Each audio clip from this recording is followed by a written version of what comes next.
नमस्कार। बिहार में नीतीश कुमार और भारतीय जनता पार्टी ने मिलकर के सरकार तो बना ली है, लेकिन अब बड़ी मुश्किल लग रही है। अब बड़े खतरे की घंटी बजती हुई दिख रही है, क्योंकि बिहार में तेजस्वी यादव और कांग्रेस मिलकर के बहुत बड़ा खेल करने वाले हैं। बड़ा मुश्किल लग रहा है कि बिहार में बनी हुई भारतीय जनता पार्टी की और नीतीश कुमार की जो सरकार है वो टिक पाएगी, क्योंकि देखिए 12 फरवरी को फ्लोर टेस्ट होगा। नीतीश कुमार को बहुमत साबित करना है, लेकिन उसके पहले ही बड़ा खेल होने वाला है। जीतन राम मांझी भी बगावती मूड में दिख रहे हैं। भरत जी हमारे साथ हैं इस पूरे खेला पर बात करने के लिए। भरत जी, क्या खेल करने वाले हैं? पहली बात तो कांग्रेस और तेजस्वी यादव मिलकर के, और दूसरी बात कि जीतन राम मांझी के जो बगावती सुर हैं उनके क्या मायने हैं? देखिए प्रज्ञा जी, जीतन राम मांझी को लालू प्रसाद यादव जी ने ऑफर दिया था कि आप हमारे साथ आइए, हम आपको मुख्यमंत्री घोषित करते हैं, आपको मुख्यमंत्री बनाएंगे, आप हमारे साथ आइए। तो जीतन राम मांझी ने एक बहुत बड़ा रिस्क लिया है और एनडीए के साथ रहने का रिस्क लिया है। एनडीए के साथ रहें, और एनडीए के साथ रहने के बाद उनके 4 विधायक हैं। 4 विधायकों में से उनके बेटे को एससी एसटी का जो विभाग है वो मिला है, उसके मंत्री बनाए गए हैं। और जीतन राम मांझी जब इससे पहले बने थे, इससे पहले वाली गठबंधन की सरकार में थे, तब भी उनके पास यही विभाग था। और इससे पहले भी जीतन राम मांझी के जो बेटे हैं संतोष, उनके पास यही विभाग था, सेम विभाग। तो अब जीतन राम मांझी का ये कहना है कि क्या हम सिर्फ इसी विभाग के लिए बने हैं? क्या हम खेल कूद मंत्रालय नहीं संभाल सकते? क्या हम जो है इससे बड़ा मंत्रालय, शिक्षा का मंत्रालय, चिकित्सा का मंत्रालय, पीडब्ल्यूडी मंत्रालय, सड़कें नहीं बना सकते? सब हम नहीं कर सकते क्या? भारत जी, एक बहुत बड़ी बात आपकी बात से मुझे याद आया। एक बहुत बड़ी बात जीतन राम मांझी ने कही है कि साहब, एक रोटी से पेट नहीं भरता है। इस बात के क्या मायने हैं? जी प्रज्ञा जी, मैं उसी पर आ रहा था। हाँ। तो जीतन राम मांझी का कहना है कि जब हमारे पास 4 विधायक हैं तो हमें सिर्फ एक ही मंत्रालय क्यों, और वो रिपीटिशन वाला मंत्रालय क्यों?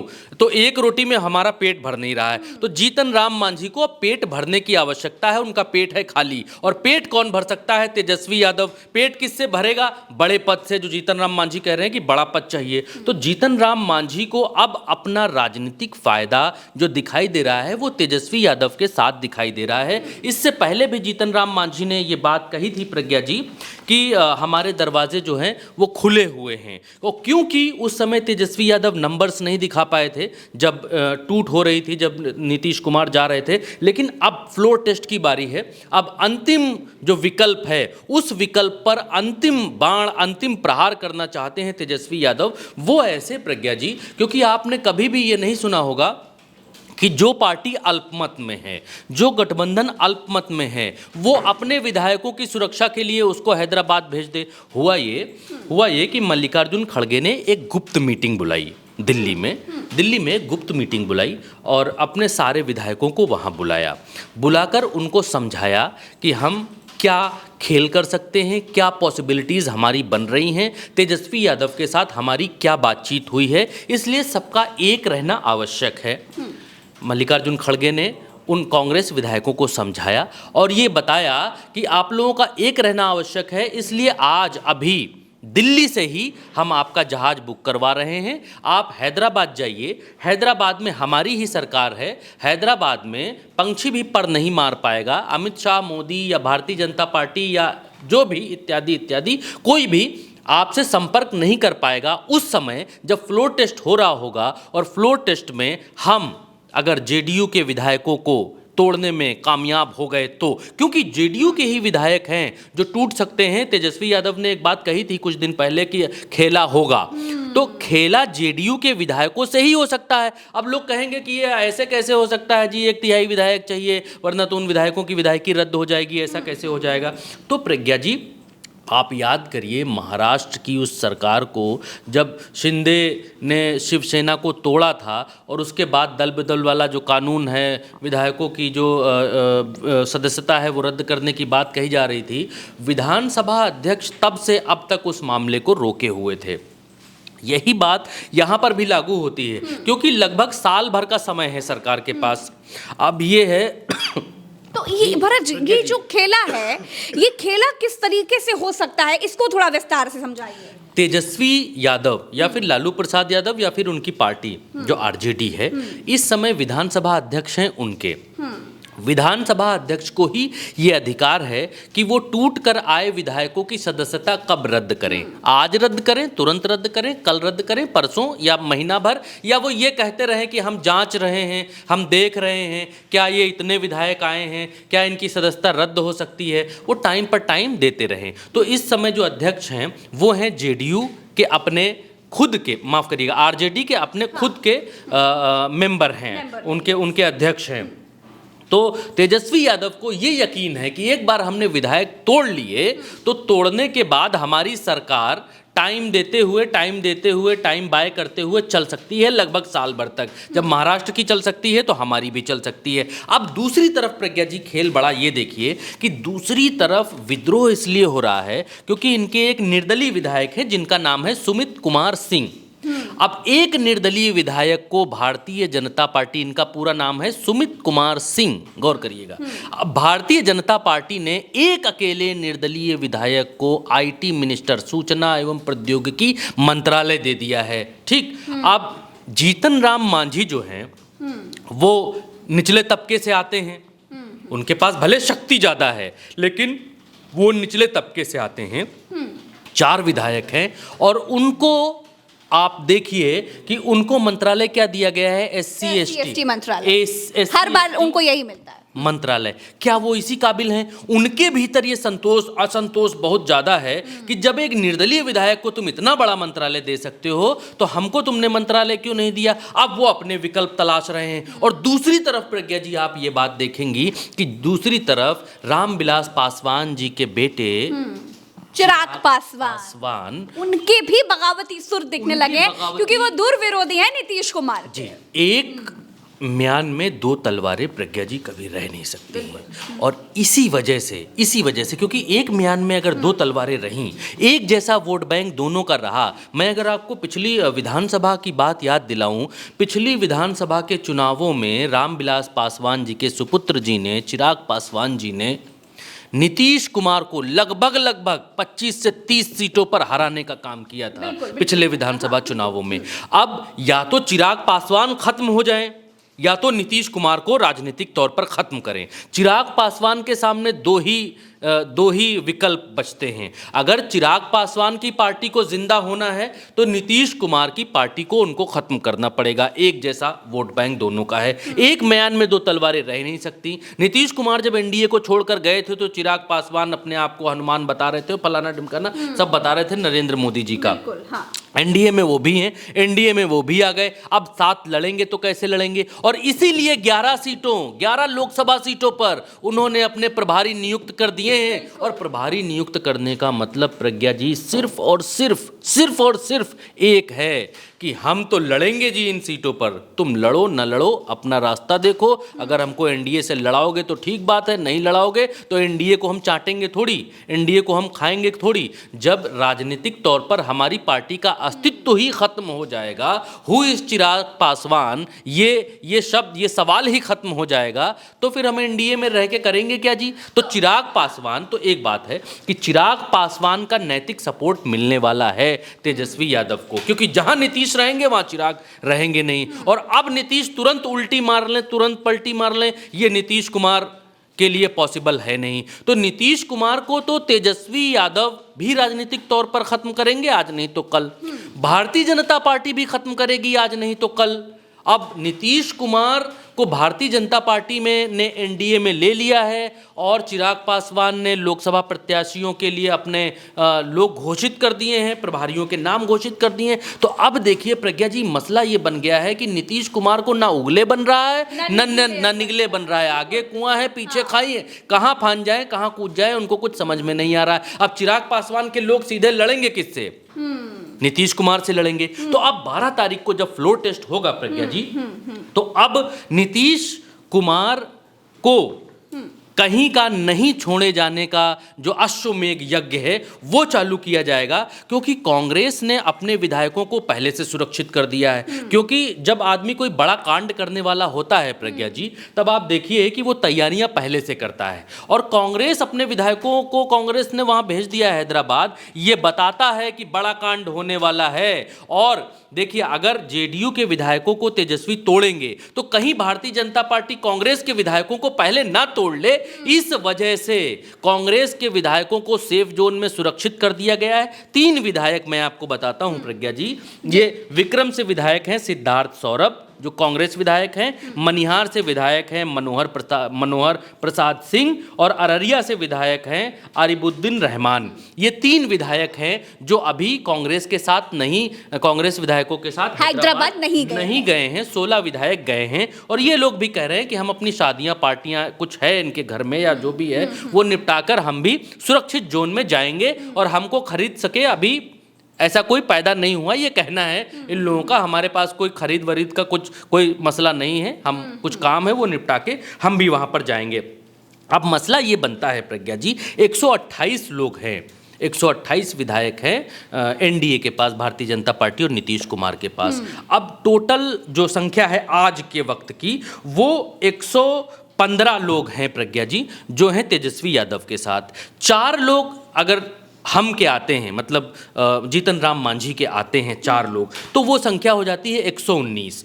बहुमत के लिए जो चाहिए वो चाहिए 122, यानी 3 विधायक, सिर्फ और सिर्फ 3 विधायक तेजस्वी यादव के पास कम पड़ेंगे। और उन 3 विधायकों से ज़्यादा विधायक आज की स्थिति में सूत्र ये कहते हैं कि जेडीयू के संपर्क में, जेडीयू विधायकों के संपर्क में तेजस्वी यादव हैं, और मौका पड़ते ही फ्लोर टेस्ट वाले दिन तक इन विधायकों को या इनसे ज़्यादा विधायकों को तेजस्वी यादव तोड़ सकते हैं। और क्यों नहीं टूट सकते हैं, इसका भी जवाब है प्रज्ञा जी। अगर जिन विधायकों को जेडीयू में अभी तक पूछा नहीं गया है, जेडीयू में वो विधायक बने, विधायक रहे, और नीतीश कुमार ने उनको आज तक चारा तक नहीं डाला है उनके आगे, तेजस्वी यादव अगर उनको मंत्री बनाते हैं, बड़े मंत्रालय देते हैं, चिकित्सा, पीडब्ल्यूडी, फलाना, 4-5 लोगों को, अगर जिद ही है तोड़ने की, अगर नीतीश कुमार की राजनीतिक विरासत को खत्म करने की ही जिद है तेजस्वी यादव की, अगर उनको कुछ कर गुजरने की ही जो प्लानिंग कर रहे हैं, अगर वो है, तो फिर बड़े पद देकर जेडीयू के विधायकों को अपने में लाकर और 1 साल के लिए उनको मंत्री बनाकर कोई बहुत बड़ी बात नहीं है कि वो ना आए। और उसके बाद की जो सुरक्षात्मक इंतजाम है वो उन्होंने लोकसभा अध्यक्ष के तौर पर कर रखे हैं कि इतने समय तक सदस्यता लगभग हम बचा कर रखेंगे। अब एक बड़ी बात यह है कि चाहिए वो हैं 3, ठीक, और अगर हम के लोग वापस आते हैं, उनके हैं 128, 4 उसमें से माइनस होते हैं तो बचते हैं 124। 124 में सिर्फ और सिर्फ भारतीय जनता पार्टी के गठबंधन को अल्पमत में जाने के लिए 3 ही विधायक चाहिए, हट जाएं अगर उनके पास से तो वो ऑटोमेटिकली अल्पमत में चले जाएंगे। तो अब तेजस्वी यादव एक बड़ी प्लानिंग कर रहे हैं, बड़ा खेल करने वाले हैं। जीतन राम मांझी असंतोष दिखा रहे हैं, वो ये कह रहे हैं हम एक से संतुष्ट नहीं हैं, हमें और मंत्रालय चाहिए। अगर भारतीय जनता पार्टी और एनडीए उनको और मंत्रालय और जो है सम्मानजनक मंत्रालय, काम करने लायक मंत्रालय नहीं देते हैं, क्योंकि जीतन राम मांझी को एनडीए में बिना काम का, या फिर आप ये कह लीजिए कि एनडीए के भीतर जीतन राम मांझी की शक्ति बढ़ने ना पाए, इस पर भी काम चलता है। ऐसा नहीं है, अगर इस पर काम नहीं चलता तो जीतन राम मांझी के लोगों को बड़े पद दिए जा सकते थे, बड़े मंत्रालय दिए जा सकते थे। ना तो बीजेपी ने दिए, ना नीतीश कुमार ने दिए। बिल्कुल SC ST मंत्रालय देकर क्या साबित करना चाहते हैं? ये साबित करना चाहते हैं कहीं बिहार की जनता जीतन राम मांझी के विधायकों में, उनके बेटे संतोष में, या फिर उनकी पार्टी के भीतर लीडरशिप की क्वालिटी देख ना ले। कहीं जीतन राम मांझी को अच्छा मंत्रालय मिल गया तो वो बहुत अच्छा न कर गुजरे 1 साल के भीतर, तो हम अपने भीतर अपना ही राजनीतिक प्रतिद्वंदी पाल लें। तो लेकिन जीतन राम मांझी की राजनीतिक महत्वाकांक्षा बड़ी है, और जीतन राम मांझी ने कहा है कि भाई एक रोटी से पेट नहीं भरता है, 2 रोटी तो कम से कम होनी चाहिए। यानी रोटी से उनके कहने का मतलब है पद से है, मंत्रालय से है और विभाग से है। भरत जी, अब कुल मिलाकर कहा जाए, देखिए बहुत आपने एकदम विस्तार पूर्वक पूरा एनालिसिस करके दे दिया है कि कौन सा बड़ा खेल करने वाले हैं कांग्रेस और तेजस्वी यादव मिल करके। तो अब अगर कहा जाए कि बिहार में रोटी जो है, जब नीतीश छोड़कर गए तो कहा गया कि रोटी पलट गई, क्या फिर से बिहार में रोटी पलटने वाली है? देखिए प्रज्ञा जी, अगर ये 1 साल की ही सरकार चलेगी केवल, मान लीजिए बहुत ज़्यादा नहीं चलेगी, 1 साल की चलेगी, लेकिन लोकसभा चुनावों से पहले बहुत बड़ा राजनीतिक संदेश जाएगा कि भारतीय जनता पार्टी के चाणक्यों ने लालू प्रसाद यादव के बेटे तेजस्वी यादव ने पटखनी दे दी। और अगर तेजस्वी यादव पटक सकते हैं भारतीय जनता पार्टी के चाणक्यों को, तो फिर कोई भी पटक सकता है। बिल्कुल, झारखंड के बाद ये जो चोट अगर बिहार से बीजेपी को लगती है तो ये चोट बहुत बड़ा धक्का पहुंचाएगी बीजेपी को 2024। बैक टू बैक 2 चोटें लगेंगी। हेमंत सोरेन ने भारतीय जनता पार्टी को बहुत बड़ी पटखनी दी है, बहुत बड़ी पटखनी दी है झारखंड के भीतर। ये छोटी मोटी पटखनी नहीं है। ये लग रहा था कि हेमंत सोरेन को जेल में डालकर सेनापति को जेल में डाल दीजिए, सेना में भगदड़ मच जाएगी, सेना इधर उधर हो जाएगी और हम सरकार बना लेंगे, लेकिन वो होता दिखाई नहीं दिया। हेमंत सोरेन ने अपने से ज्यादा खूंखार व्यक्ति को, जिसको झारखंड का टाइगर कहते हैं, उस व्यक्ति को सीएम बना। हेमंत सोरेन पार्टू वो अपने आप को भी कहते हैं। वो उनकी जो है हेमंत सोरेन के प्रति निष्ठा जो है वो इतनी भयंकर है कि उन्होंने खुद को सदन के भीतर हेमंत सोरेन पार्ट 2 कहकर संबोधित किया और गर्व से कहा। और हेमंत सोरेन ने दूसरी तरफ से ललकार लगाई। तो झारखंड में भारतीय जनता पार्टी औंधे मुंह गिरी है, औंधे मुंह। कोई इसकी बात नहीं करता, गोदी मीडिया से लेकर कोई, सब सन्नाटे में है।